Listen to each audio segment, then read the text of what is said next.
Hey guys, welcome back to the channel. I'm Free. I'm Andrew. And we are the Americans. So in today's video, we will be talking about controlling African men. But before I get into the video, I would like to say thank you to all of our new subscribers. Thank you to everyone who likes and comments and all that other good stuff. We really appreciate it. We only need 50 more subscribers to get to 1,000. So go ahead, guys. Click the like button. Click the like button. Subscribe. And the bell as well. So when we post, you can get notifications anytime. All right. So let's get into it. Okay, so like I said, we're going to be talking about controlling African men. And I'll be honest and say that I had never dated an African man before Andrew. So he's my first experience. And I could only go by what I guess, heard and I guess the perception of African men in general. I really didn't know what to think, but I think I've said before, I went into it with an open mind. But I think the first thing that kind of like stuck out, or what you kind of hear from like the media and just people talking, is that African men are controlling because they are super possessive. Like their woman is their woman. I feel like you want to say something. Yes. Now, before we even go into African men being controlling and all of that stuff, what is defined as controlling by a woman? I can't speak for all women. I say this all the time. I can't speak for all women, but for me, controlling is like when you can't make any moves without a man. You know, you always have to like check in with them there. I feel like there's a difference between being respectful and kind of letting your partner know like, hey, I'm going to do this or that. Or what do you think about, I don't know, XYZ. But when a man is just like, no, you have to do this. No, you can only wear this. No, you can only act this way, you know, out in public. You know, you have to cook, you have to clean. Like, it's a must. Like, these are things that you must do, you know. Okay, so that's controlling by you. That's what you define as controlling. I guess. Okay, all right. So let's go on. So again, they are very possessive. They must, you know, tell their woman what to do, when to do it, how to do it. It comes off as just a woman needing permission to just like simply exist, if that makes sense. Well, I would say that we are possessive like to the extreme where you feel like you're being controlled. It's just that in the African society, a man is supposed to protect what is for him. So if you're my woman, I need to protect you. Now, protection, you know, has levels. You understand? For us, we are very protective of our territory, of our possessions and everything. And so us trying to, you know, make you do certain things at certain times is us trying to protect you and also not making you fall out of line, because falling out of line is like, you are a reflection of me. And so if someone sees that you're behaving in a certain type of way, it reflects back on me in a bad way. I don't know if you get it. So we're always trying to make sure everything is perfect. But sometimes some men, of course, do it a little bit too much. But I wouldn't say that it is being too possessive. It's just trying to make sure that you are a reflection of me, a good one at that. Oh, yeah. Okay, well, we'll get into that a little bit more. So the second thing is that African men are controlling because they are very traditional. And with, you know, African men being so traditional, a lot of expectations come along with that. For example, them wanting you to conform to all of their ways of doing things or what they are used to doing.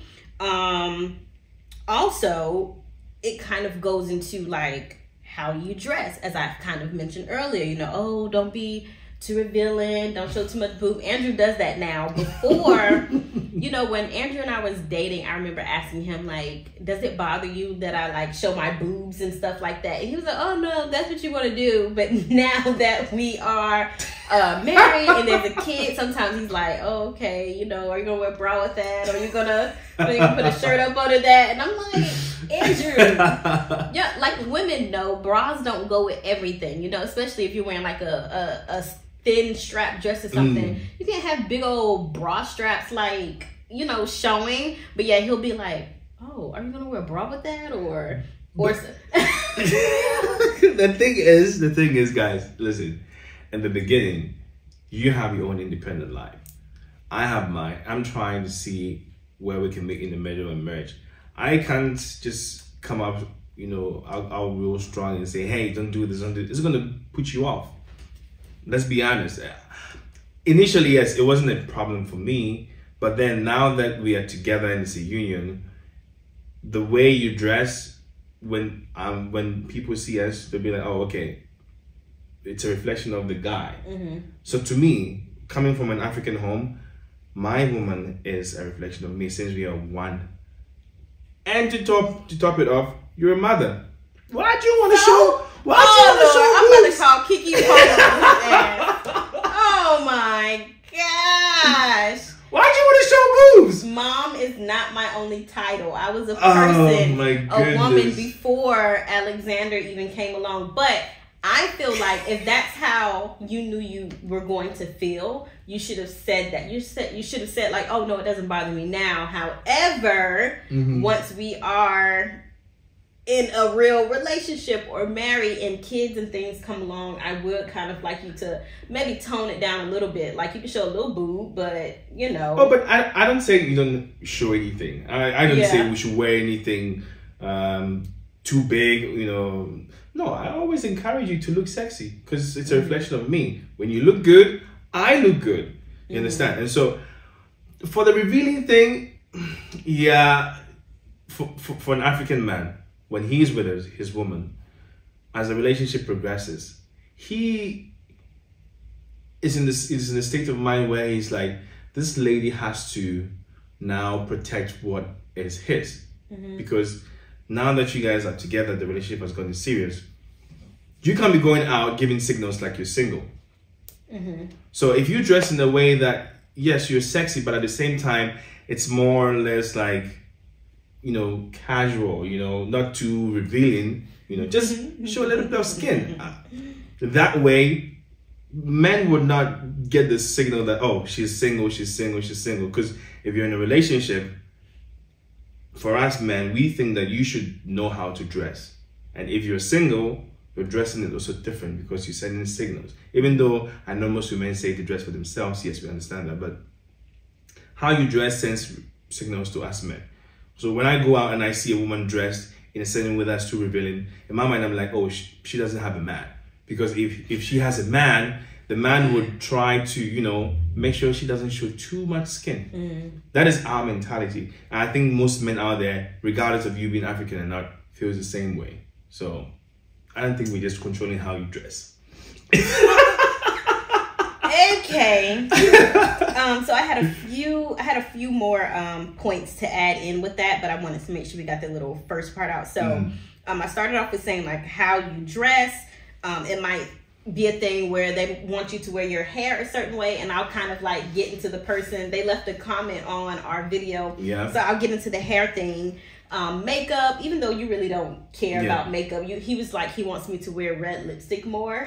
So it looks good on you, so yeah. He doesn't complain about makeup or anything. But in terms of being traditional, family interactions and expectations play a huge role in that. And I learned over the summer, right?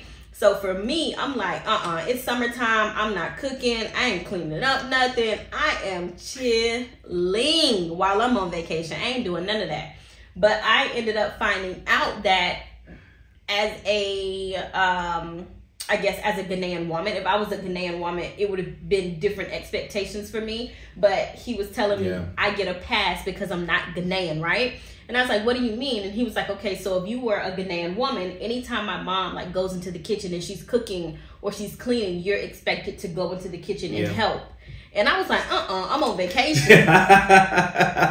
I'm chilling. I cook almost every day at home. I'm on vacation. I ain't doing nothing. And I'm like, well, I'm glad they know I'm not them. Yeah. So the thing, I mean, if you were Ghanaian, right? You wouldn't even wait for your mother-in-law to get to the kitchen. You as the woman, you wake up, you're like, okay, I'm going to make this. I'm going to make breakfast for us. I'm going to make lunch. I'm going to make dinner. This is what I'm going to do. You don't have to wait for your mother-in-law to go in there. some mother-in-laws are a bit rough, they're not that nice. But thank goodness my mom is an amazing woman. So with that being said, even if you were Ghanaian, I don't think my mom would be that strict or try to say, oh, you need to do this, and be picky about anything that you do. So I mean, it's normal. My mom is open-minded. You know her, right? Yeah, very. My mom is open-minded, so she's not really like, oh, you're my daughter-in-law, you need to wake up early, clean the house, do this, do that. No. But in some African homes, you, the woman, you do everything. Like when I say everything, you wake up, you take care of the kids, you cook breakfast, you make sure everyone is fine, you clean the compound, to show that you are indeed a good woman. That's a signal. You're sending signals to your in-laws that, hey, I'm good. I know how to take care of the house and, take care of your son as well. So that's it. See, that control type thing, like you must, like, it's not even the men, it's everyone. It's the family. But the thing is, those from the African communities, they understand. Yes. If you're not from the African community, you would not understand it. You'll be like, what? It's a lot of responsibilities. No, but if you're from the community, you would say, okay, this is just a normal thing that goes on. So. But I see on like Instagram and TikTok and things like that from African women saying how they don't like that tradition where it's like they are expected to literally like work themselves to the bone because they are the wife. And you even hear like daughters talk about how as a woman or a girl, like they're taught to just kind of like work themselves to the bone because they are the woman in the house, Yeah, and most of the ladies who do say these things on Instagram have been exposed to, Western lifestyle. Most of them.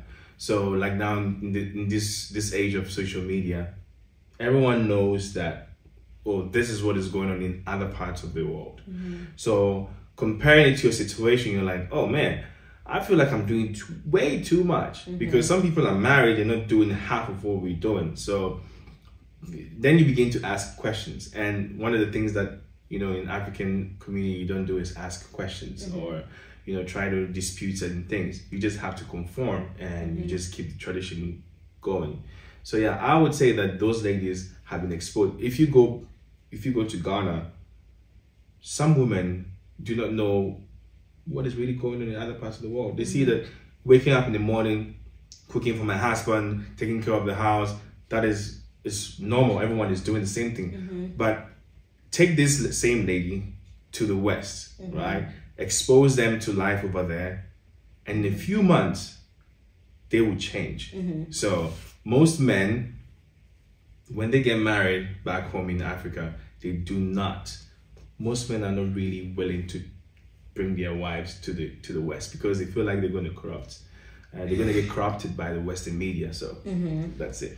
Yeah, and I'll even say you do have, it's called stay-at-home moms in America. You do have women that are stay-at-home moms, but it's more of a situation where the husband, well, I can't speak on all situations, but I know in the situations that I've seen, the man is also willing, or not willing, but he also like helps and contributes to like the cleaning and the children and things like that, even if it's just like washing dishes or something small, vacuuming the floor and things like that. And then you have some men, they don't do So wait, let me get it straight. So stay-at-home mom, what exactly is she supposed to do? Oh, a stay-at-home mom, she doesn't work. So she stays at home, she takes care of the kids, she cleans the house and things like that. Like a housewife? Yeah, like a housewife pretty much. Oh, okay. And her husband doesn't do anything? No, he goes to work. I mean, he goes to work. I mean, yeah, goes to work. I mean, when I say don't do anything, I mean, like in terms of house chores and stuff like that? Most do. Like, I believe it's kind of like 50-50. You do have men that are super traditional where they feel like, okay, I'm going out, I'm working, I'm making the money, I'm paying all the bills. Your job is to, you stay at home, you are mom, you take care of the kids, you cook, you clean, you do blah, blah, blah, blah. And then you have some men, even though, okay, she's a stay-at-home mom, I am going out working, but I'm still going to contribute at home because I know what it takes. Well, I don't want to say a man knows what it takes to be a mom and have to take care of kids all day, but most men, they have like, I guess, a sense of empathy, you can say, where they're like, damn, you know, my wife is tired. I know she's not getting up to go to work, but she's taking care of the kids all day. She's cooking 3 times a day. She's cleaning 3 times a day. She's cleaning up after the kids. She has to take the kids everywhere they need to go. She's, you know, I make the money, but she's paying all the bills and making sure the home is like running how it's how it's supposed to be. So they have a sense of empathy where they actually come home and help as well. Some African men are like, well, I'm going out, I'm working, you know, I'm doing all of this thing, breaking my back to get the money to come pay the bills. You're just home taking care of the kids and cooking and cleaning. That shouldn't be a lot of work. And so why do you expect me to help you with house chores? I would say most African men who have housewives do not help their wives at home, because it's like, it's not necessarily the man feeling like, oh, he doesn't need to help her. But in the African community, right, if you have friends visiting, family visiting, and then they see you, the man, cleaning or cooking, they begin to raise questions like, what is his wife doing? What is his wife doing? Why is she allowing this man to cook and clean? Oh, has she used some voodoo on him? Maybe we should check. Maybe he's been charmed. I'm being honest. It sounds funny, but this is real. This is real. I'm telling you. They would literally start spreading lies and gossips that, oh, this lady's not good. She has charmed our son, our brother. We need to find out if he's been charmed or not. Okay, and then the third thing, to kind of piggyback off of what you said initially, African men are controlling because they are very prideful. Like you said, they want to be able to say, my wife is well trained, you know. My wife is traditional. My wife listens to what I say. You know, I don't have to keep telling my wife to do this, to do that. My wife knows how to behave. She knows that when family comes over, like, she's expected to do these certain things. So it's more of a like a status booster, or like, oh, I have a good wife, you know. I've trained her well, that type of thing. Because you know, you should know that in an African home or in an African community, what is used to measure how do I even put it, how responsible a woman is, or how eligible a woman is to be a wife is, she must know how to cook, she must know how to clean, she must know how to talk to the elders, she must know how to, you know, treat immediate family members of the man, respect him, you know, all of that, whilst the man also does his part. Now, if she can cook and clean, but she doesn't know how to talk to people, she's a bad wife. If she knows how to talk to people, but she doesn't know how to cook and clean, she's a bad wife. She has to do everything to a substantial level for them to say that she's a good wife. And so most African men always want their woman to, you know, have all these 3 things like in their bag and be like, oh, my wife can cook, she can clean, she knows how to talk to people, she knows how to treat people, just to show that, yes, you know, I married a good woman. Because then again, like I said, she is a reflection of me. And so if she is treating people bad, it's a bad reflection on me that I'm not being the man of the house, I'm not leading the house, I'm trying to put things in order. She's the one running the home, which obviously women are the ones who run the home. But in an African home, it's like the man has to be the head. So if things are going wrong, don't be like, oh, she's a bad one. Be like, oh, her husband is a weak man. He doesn't know what he's doing. So that's why most men are very prideful when, you know, people say, oh, your wife is a good woman. It means that she has all these things covered. Yeah. So I'm going to, those are my 3 points. I'm trying to find the comment that someone left on our page. On the page, yeah. Let me switch real fast. So we had someone comment on their video. It was a lady. She said, the Ghana guy I met online is very controlling. He wanted me to cut my hair. I'm natural. He doesn't want me to polish my nails and not have long nails. He called me mama, which I hated. So how can I get a good Ghana man, is what one of the ladies said. That's not funny. So the mama part. He calls me mama. Oh my gosh. Yeah, so I pretty much told her, don't let that one experience, pretty much don't let that one moment ruin it for all Ghanaian men. They're all different. Men in general are different, you know. And I told her to just continue to be her natural self, because somebody will appreciate it, whether the guy's Ghanaian or not. Somebody is going to appreciate it. But again, we have that thing where she uses the word controlling. You know, he wanted me to cut my hair. He doesn't want me to wear long nails. Doesn't even want the girl to polish her nails, you know. So, yeah. I think he was probably not open-minded, you know. Most men are not willing to give some wiggle room for the lady to be herself. It's like, you need to do what I tell you so that you will make me look good to my people.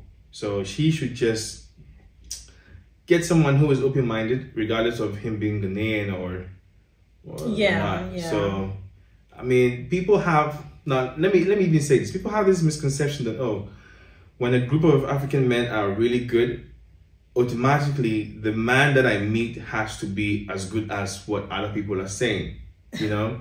That shouldn't be the case.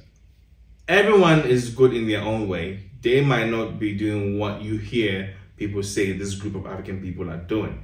So she should just be open-minded, not necessarily go for only Ghanaians, the other African men, you know. So she should be open-minded and then go for someone who is open-minded like her. Yeah. Yeah, I think that's all. But like, as you see, it's kind of like, I guess, that stereotype that African men. I even like Googled something online, and ooh, they talked about men from a certain African country. That's gonna be a topic for another day. That's gonna be a topic for another day. So guys, thank you so much. Thank you so much for the love, support. We appreciate everything. If you're new here and you like this video, kindly hit the subscribe button, hit the notification bell, and also like this video. Comment as well, so that the algorithm can push this video out and say, oh, this video is good, you know, people can watch it more. So thank you so much, and we're going to catch you guys in the next one. Stay tuned.